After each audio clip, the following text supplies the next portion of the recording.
What is God's master plan? If God has a master plan for the earth and his creation, does he clearly describe this plan?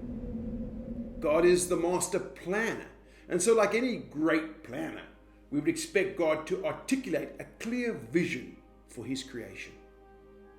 All successful companies today have a clear vision statement. Can we find such a clear statement of intent from God in the Bible? I believe that God does provide a very clear summary statement of his master plan. And as we will learn, although his vision statement is clear and concise, it is at the same time both profound and filled with deeper meaning. This vision statement is repeated a number of times in various forms throughout the Bible. One of the most clear examples of this vision was shared with God's great servant Moses, who was tasked with leading Israel from slavery to Egypt to freedom in the promised land. In Numbers chapter 14 and verse 21, God says to Moses, "But as truly as I live, all the earth shall be filled with the glory of the Lord." It's a simple enough statement that should catch our attention. In just 12 key words, God describes his intent with all the earth.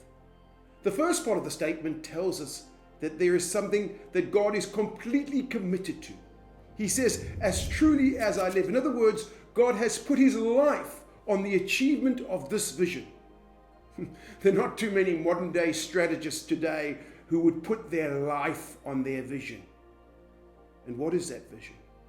Well, it has to do with filling the whole earth with the glory of the Lord. So the key parts of God's vision are, it is for all the earth, not just a part of it. It will require the earth to be filled in order to be achieved, and the earth will be filled with the glory of the Lord. And so there we have it. A simple yet powerful statement of intent, a summary of God's master plan. And when we read the Bible, we see this idea of God wanting to fill the earth with his glory being repeated in a number of different forms.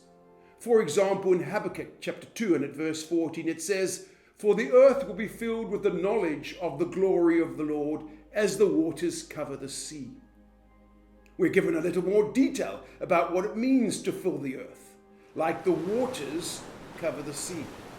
Just as there's no part of the sea where there is no water, in a similar way, one day there will be no place on earth where God's glory is not found. What an exciting plan. And here's one last example to confirm the vision statement. David, one of the great men of faith of the Old Testament, has these words recorded as being his very last words in Psalm 72.